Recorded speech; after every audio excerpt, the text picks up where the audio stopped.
Hi, everybody.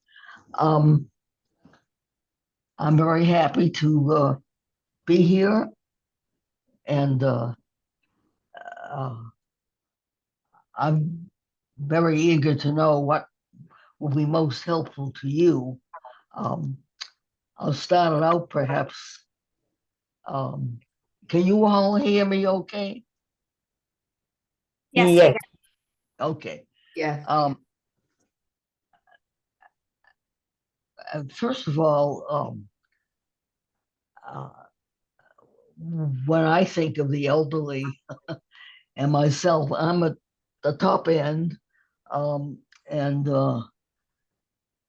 I'm, some of you may know, part of a study, a New England study of centenarians, and the part that I'm in is what is it that prevents people reaching 100 who have not developed Alzheimer's, and in the study we're called the super elderly, um, and as I was thinking about that, it took me way back to my days as a student at the School of Social Work, when we were studying um, different stages of development in human behavior. Um, Talked about latency and adolescence, and um, and then we kind of jumped to elderly. Uh, and it occurred to me as I was thinking about today, um, and the interest in the elderly, of what a wide area it covers in terms of years. Adolescence is, we know what years that covers, and latency and so forth. But with the elderly, it's a huge differential. Um, could say from 65 up all the way to people who are over 100. Um, and yet, in terms of, I think, partly for commercial purposes, to gain more uh, of a population, there are many, many groups who start at age 55 in order to get certain discounts. So that's quite a span of years. I can only talk right now about where I am at the end of life stage. And even there's quite a disparity in different issues that come up. I can talk just about myself in terms of and how it may relate to mental health. Is at this point, um, I live uh, in an apartment, condo complex by myself, but with help, of course, and lots of help. Um, uh, in the past year, I've been enrolled in hospice, and although my situation and situation people in hospice, as you all know, is quite different among the individuals. Um, uh, and um, I've been in hospice now for quite a while and have a really wonderful team of people in the group there to help me in terms of um, nurses, social workers, and aides, and medical director, and so forth. Um, uh, I want to talk a little bit about that and how that may relate to mental health too. Um, one of the I think people in the different stages of that long period of being elderly have different needs and and different experiences that affect mental health. Um, People at an earlier end are faced with, we're all faced with changes at different periods in our lives, but there are different um, priorities uh, at this particular point. And one of the, I don't think so much naturally about what are my plans next and this kind of thing. And I'm in a period where I spend a lot of time uh, in what I guess I would call my life review, and spend a lot of time uh, bringing back memories of earlier experiences. Uh, Partly, I think that's a kind of natural thing to happen at this stage of my life, but it's also because one of the biggest problems and things that I miss most um, uh, is the socialization. Uh, I'm the last um, one of my friends still living, and interesting coincidence in my life. Um, I gave up driving just before the advent of the COVID epidemic, and donated my car to WGBH. Um, that's a big change in terms of my feeling of independence and that I could do what I want when I wanted, and uh, and at the same time, uh, during this period and just before this period, some of my closest friends died, and as I mentioned, I'm the only one left of a group uh, that uh, socialized a great deal together and had shared many other experiences. I've been retired now, it's hard to believe, for 30 years plus. That's a long retirement period. Um, I retired from BU School of Social Work, where I taught for so many, well, for 35 plus years. So this was a big change, but I was able to, it seems to me, to negotiate that fairly easily in some ways because I still felt very vital and energetic, and was able to engage in a lot of activities that I enjoyed, uh, going to regular Friday symphony concerts and uh, going to the opera on Saturday matinees uh, and the movies, and going to lectures, uh, and I still belong to many different groups, and I I had given up teaching, but I still had um, a small private practice too.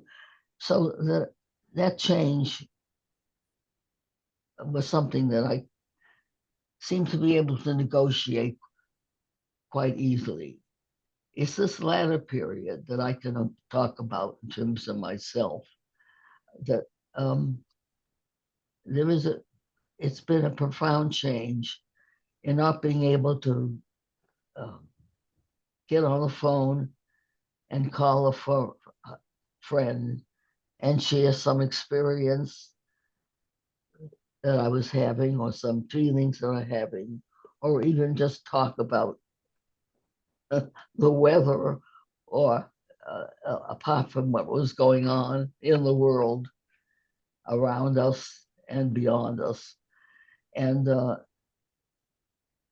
and of course, when I gave up driving and with all the changes that took place in the early stages, particularly of the COVID, um, it meant that I had to find, as so many of us had, a different way of daily living too.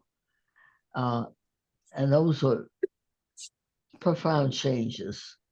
Uh, it's only in the last 2 years since then that I can talk about now. Um, One of the things that I wanted to, that's been on my mind, on, as I mentioned, I've been uh, part of the hospice now for a year, and uh, I'm still trying to adjust to the changes. Some losses and uh, some changes are great losses, and others not so much that we're aware of. I'm very much aware of it, particularly in terms of um, health and care, my own relationship with my own uh, primary care physician, and the way I was receiving my health care, um, the change in relationship to my own doctor when I joined hospice uh, is still something I haven't been able to fully adjust to, and and that, of course, is partly due to the way our healthcare is set up in terms of particularly Medicare, so that that's a big change that I'm still trying to adjust to, and um, I get confused about that whole issue at times, uh, and I would love to be a part of a discussion someday about how one negotiates that kind of change, because for me it's been something that I'm aware of all the time. Um, so that is something I think that is extremely important. Uh, One of the other things that uh, I'd like to talk about is in terms of the relationships um, that, as I mentioned, I spent a good deal of time um, in kind of thinking back and kind of reviewing uh, different life experiences, how they've changed over time. And one of the ways that I have found most helpful in terms of my own thinking, in terms of the kind of mood that I in and the changes that take place in mood and experiences is one set of courses that I've been taking for quite a few years now, uh, called Musa. That's a Hebrew word, Mussar, for those not familiar with it, that has made a profound effect on my life, and particularly these last uh, few years when there have been so many changes for me. Musa has to do primarily with ethics in daily living and how we experience them. Some of them are related to the scriptures, and but uh, it can be practiced by people of any religion uh, uh, or no religion at all. They have to do with um, traits like gratitude and humility, truth, equanimity, and so forth. And that's been so helpful to me in terms of my mood and my way of living, um, because it's helped me to think in terms, just thinking of gratitude, uh, that even though there are these great changes and this feeling of loss in terms of being able to socialize uh, with friends and relatives. I'm the only one. I had 11 cousins, and I'm the only one uh, who's still living. Um, and it's helped me to be grateful for that which I still have, my family, and my daughter's right here. And I could not, in terms of my mental health and physical health, uh, I feel very blessed uh, to have a truly wonderful daughter and the rest of my family, my son and other relatives, nephews, nieces, and others. Um, so this, what I've really been able to dwell on, and that has helped me in these very last years of my life, are to be able to think of these relationships that I still do have that are so important to me, and to help me when I do my reminiscing so frequently, to be able to recall some of the joys of my life, some of the profound, interesting experience I've had. And one of the things that I find most helpful to now in my moods, um, I'll be able to really uh, recall these experiences. And in an interesting way, I've had, as we all have, disappointments in my life, certain uh, experiences uh, that were not what I would like to have been, certain failures and so forth. But I find that when I am able to recall the more happy experiences, uh, that these recede in my mind, and I can replace them with only with the uh, experiences that have been uh, positive in my life and meaningful and joyful. Uh, One of the interesting things going back to um, my hospice experience, and I'm very grateful for a wonderful team of people who are trying to help me in this last stage of my life. Um,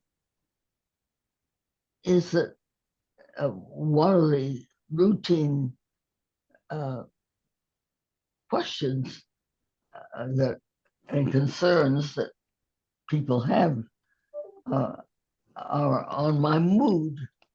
Uh, uh, every know uh, experience that I have um, with the health uh, people in hospice, uh, there's always the question, what is your mood? Or meaning, you know, am I depressed and so forth or what? And um, it's one of the ways that that immediately brings to my mind the ways I attempt to handle um, the different experiences and the changes in my life at this point about what I just have been talking about, the reminiscing, the gratitude for that which I can have now experiences, and not thinking so much of what I cannot do anymore. Um, and among the traits uh, that I've been studying over these years and in this Musa experience has been, for example, uh, patience as well as gratitude, uh, humility, trust. There's a whole series um, of traits and in life, and so this has all come together to help me. Um,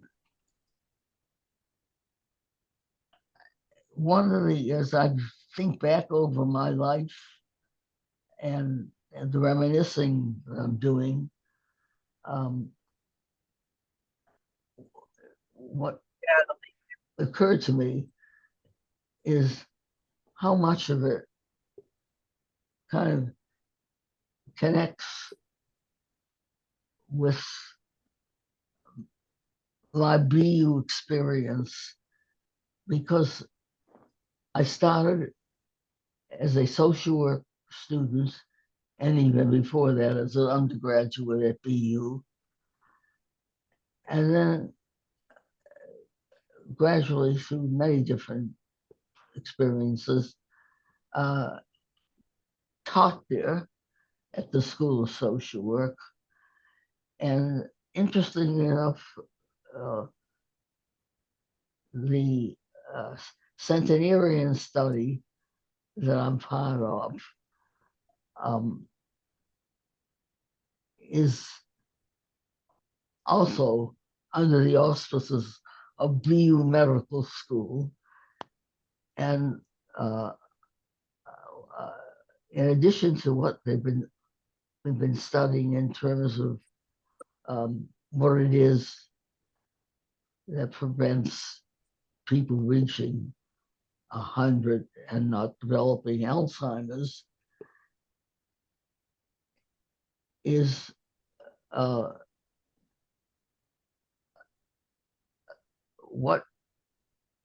what prevents it, but also one of there are many blood tests and so forth, memory tests that are part of the experience. In addition, uh, I've been asked, as other members of the group that they're studying, um, whether we would donate at our deaths our brains to be studied as part of this long range um, study that's being done. And so I'm donating my brain after my death to BU. So, in a sense, I started as a teenager at BU, and I'll be ending my life really very much connected to BU. And for me, this is kind of like completing the circle of my life. Just one other point I might make. Starting route to 45 Hopkins Road. Well, I won't mention the hospice that I'm part of is part of an organization that my mother had been a longtime member of what was called the Women's Auxiliary, and later changed, included men who took a leadership role in it. And my grandmother, too, had a great interest in supporting this organization. So, as I say, this is all part of a circle of my life. And I probably talked too much already, but I'd be very glad if people have any questions they want to ask me. Year that women got the right to vote. I guess it was 1920. So, you know, that your mom was around when women didn't have that right, and you had a career when I'm guessing a lot of women did not. And I wonder what it was like for you to have a career at a time where I think a lot of women didn't, and how you've kind of seen things change in that, yeah, and what it's been like for you to see that change. Well, it's very interesting because I didn't mention this. I mentioned that I've been at BU, taught there really for 35 years plus. But I had a period where I resigned when I was about to have my first child. In those days, there was not much in the school of social work acceptance, I could really say that, of mothers with very tiny infants continuing there. That's been a big change because by the time I retired, some of the offices of faculty members looked like nurseries. So I came back gradually when I was asked to teach certain courses and so forth. So there was a profound change there. When I started a school of social work at age 21, it was really during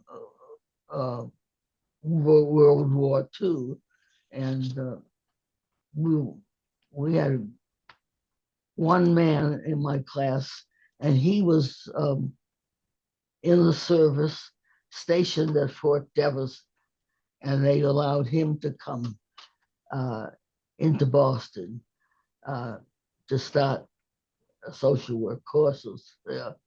So that was a big change there, and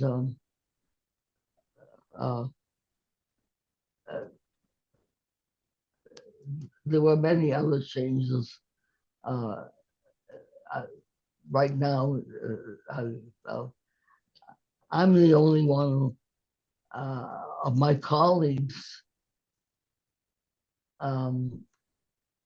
really the original group that I started with when I taught there, who's still living. Everybody else there is gone. So there have been profound changes. Yeah.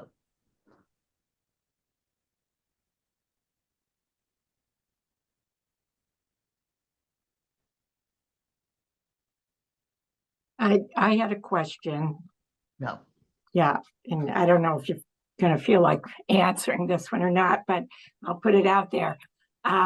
So, you know, you talked about how you were kind of living with some of these losses and having a sense of, focusing more on what you enjoyed and the positive experiences. But it sounded like with your relationship with your doctor, that change has been difficult.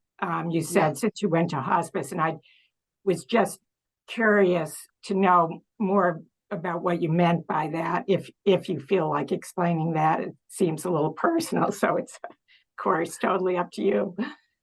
No, I'd be glad to talk about it. For example,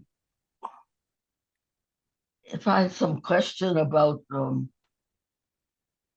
some issue I might have been having in terms of pains or something, I would often call the doctor to talk about it,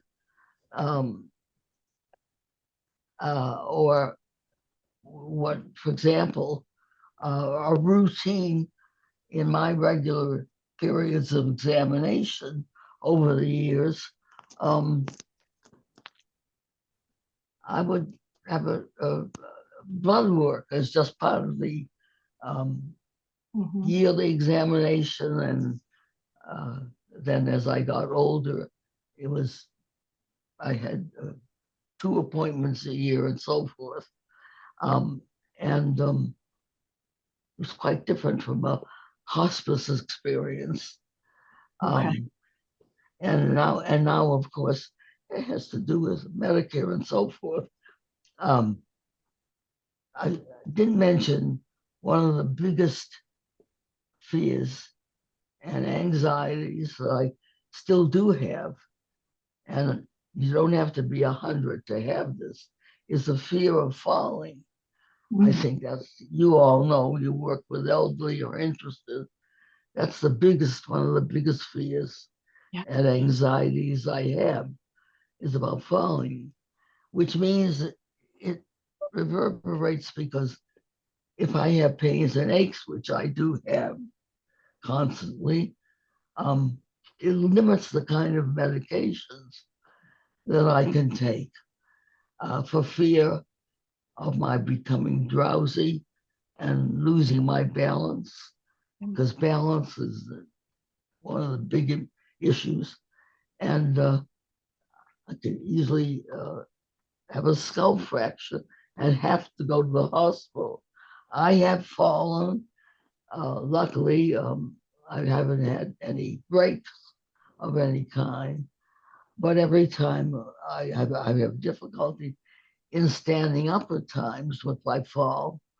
And if I have an EMT who comes, I have a call button that I wear, and I always have to sign up that I don't want to go to the hospital. And that's a routine question that I'm asked. Were I to go to the hospital, then I would be off of hospice. And if I came back, I could reapply. And there are many of the hospice patients that my team sees that go through this process. So that is one of the big differences in the care. Thank you. Can I just add something? I know you really want to hear from my mom, but as a daughter and social worker, longtime social worker, I think what's most challenging, and this could be a whole other conversation, is still the kind of siloed, and that most people don't fit so neatly into whether it's hospice or palliative care or home care. And I do think there's opportunities for us to advocate and to educate, so that process is not so difficult. And while I recognize there are different physicians who might stay more engaged, there's still a lot of rules, and it makes it challenging. So, again, I could say a lot more about that from where I sit. I think my mom has had a similar experience too. Care has been wonderful, but yet there's still, there's opportunities for improvement in a better continuum.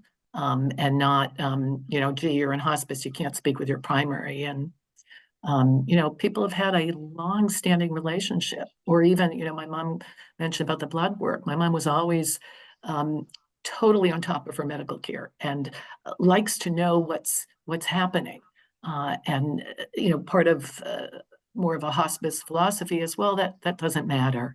But yet, kind of mentally, that does matter, even though so I won't say any more. There was a question, I don't know, in the chat that Anna had. Do you want me to read that, Cassie, or do you want to read it? I'll read it. So the question is for you, life colleague, currently working with a resident who is having a hard time processing the transition of being very independent to having to rely on more support. Wondering if you can give a piece of advice for someone who's struggling with the change and transition. Yes. I've been living independently. My husband died many years ago, and I like living where I am. It's a large condo complex, and I had a number of friends here, and again, they were all gone.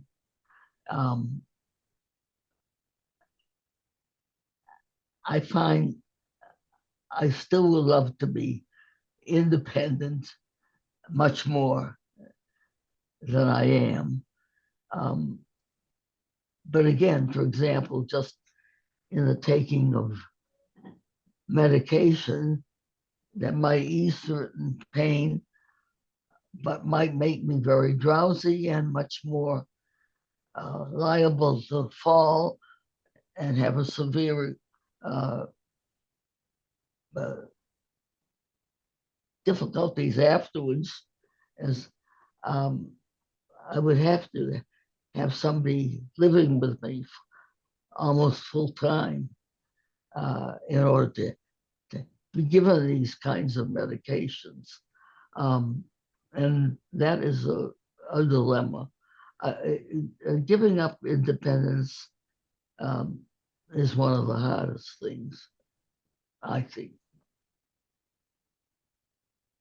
And yet at the same time, it's a balancing act. I'm pleased that I have really such good help from so many.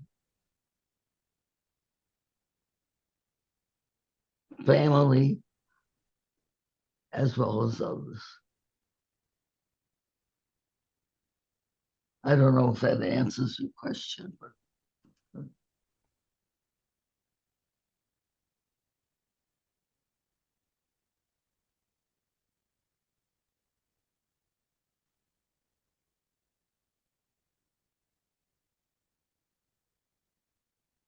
I have more questions I keep asking, but question I have for you is being in the field of social work, I'm wondering what changes in terms of the way we see mental health or other perspectives have you seen across your time in the field? Oh, I think that profound changes. It's interesting. I of course, as you all do, maybe whatever school social work you attended, and look at the curriculum itself. It's completely changed from the days that I began. When I began just taking a course in human behavior and social environment, it was called. And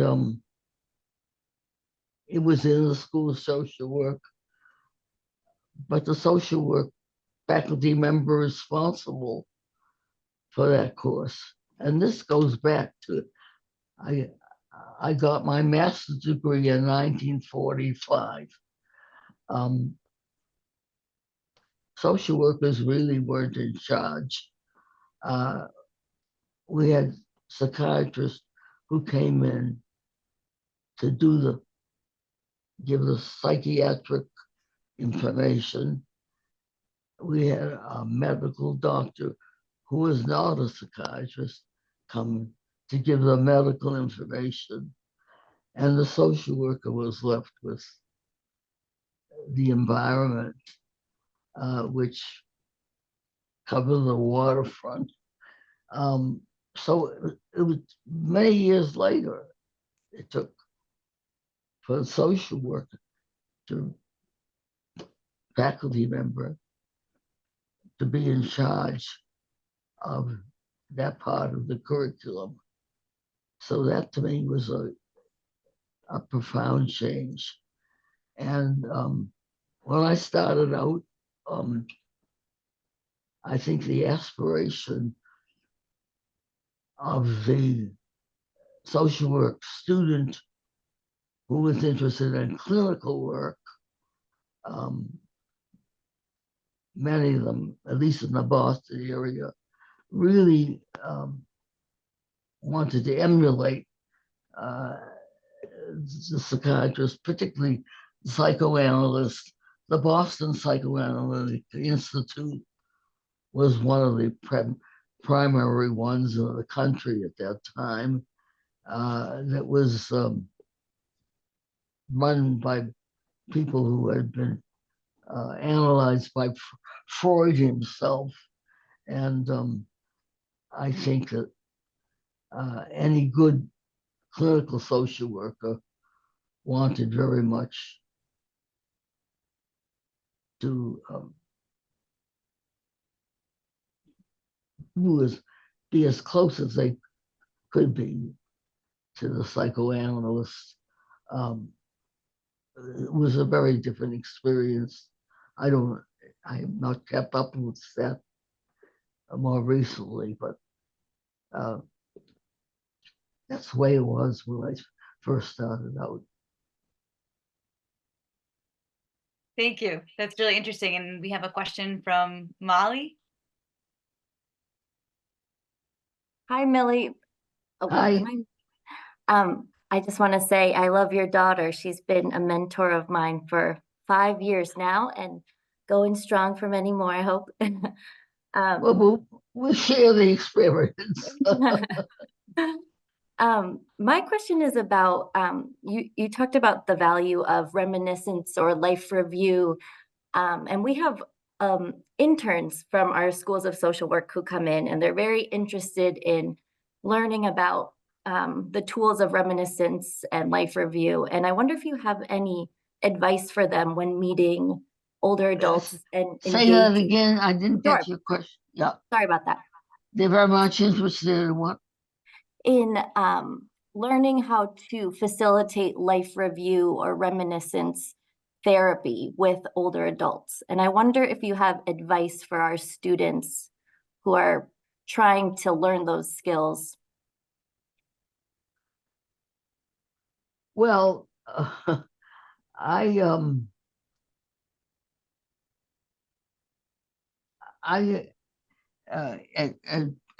BU School Social Work, just by chance, I happened to be selected to inaugurate many years ago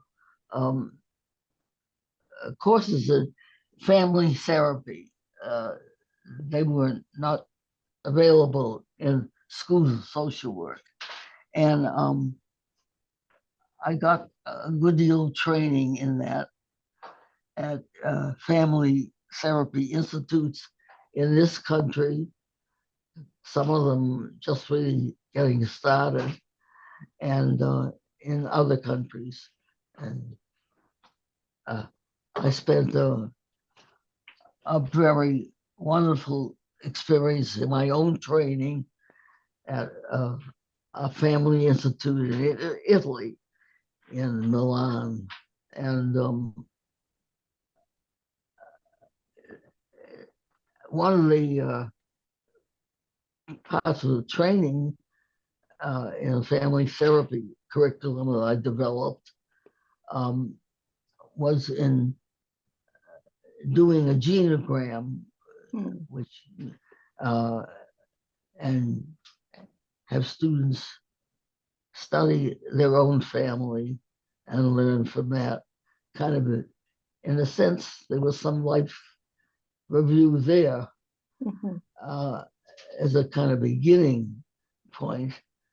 And of course, now there are such interesting programs. You're all familiar with on ancestry, and so many more technical ways of finding out more about family roots and so forth. So I think first there has to be a curiosity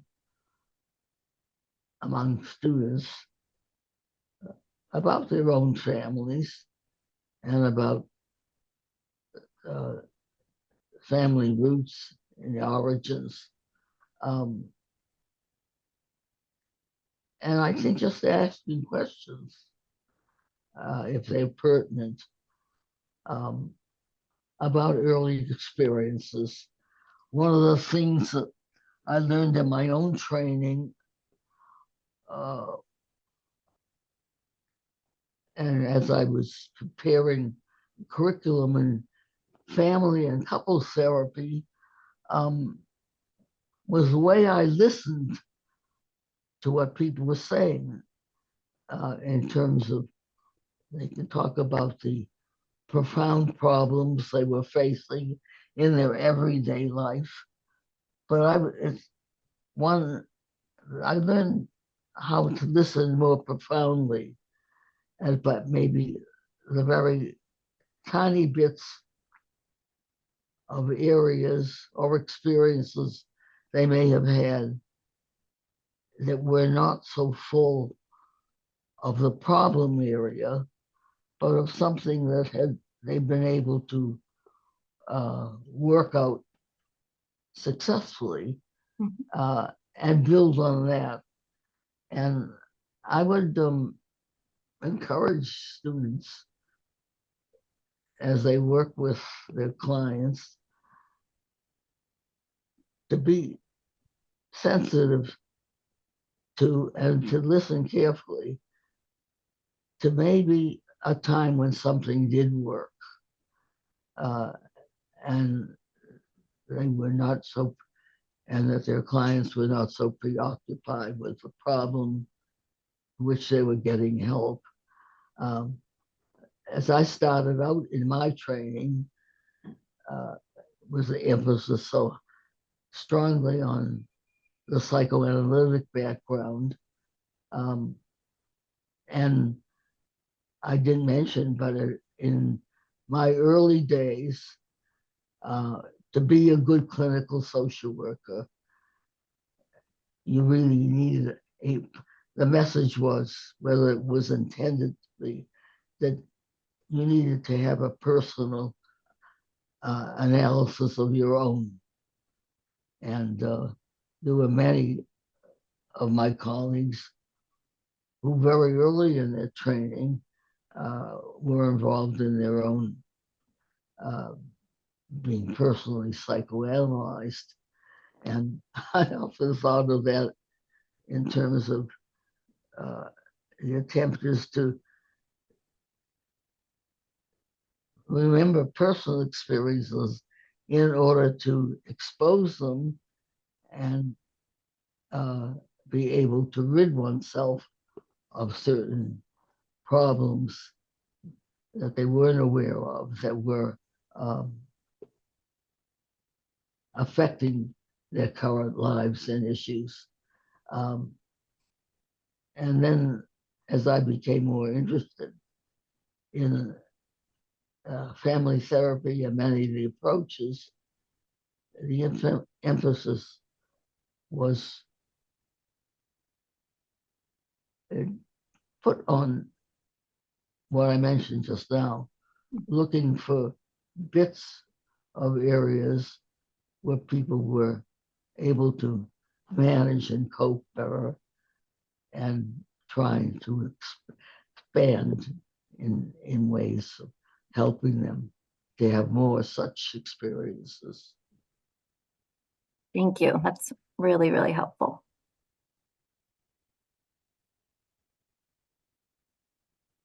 Any other questions?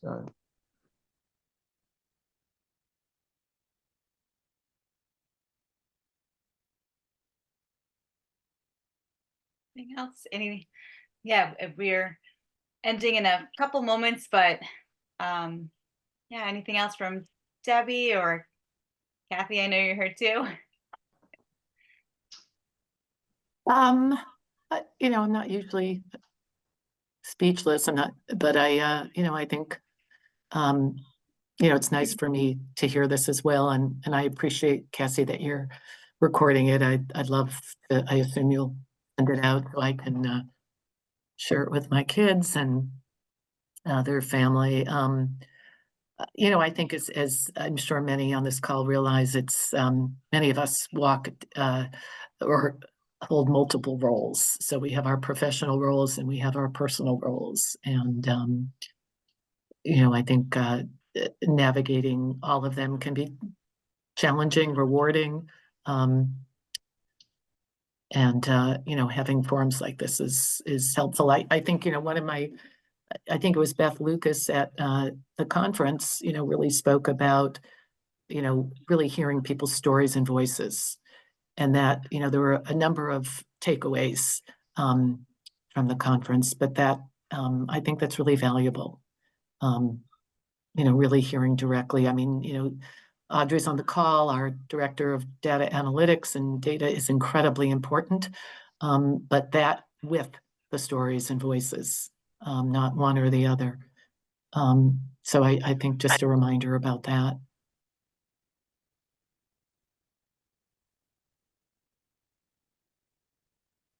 No, absolutely. And we so appreciate you sharing all of your insights with us, and for paving the way for us as so many of us are social workers. It's really wonderful to have the opportunity to talk with you today.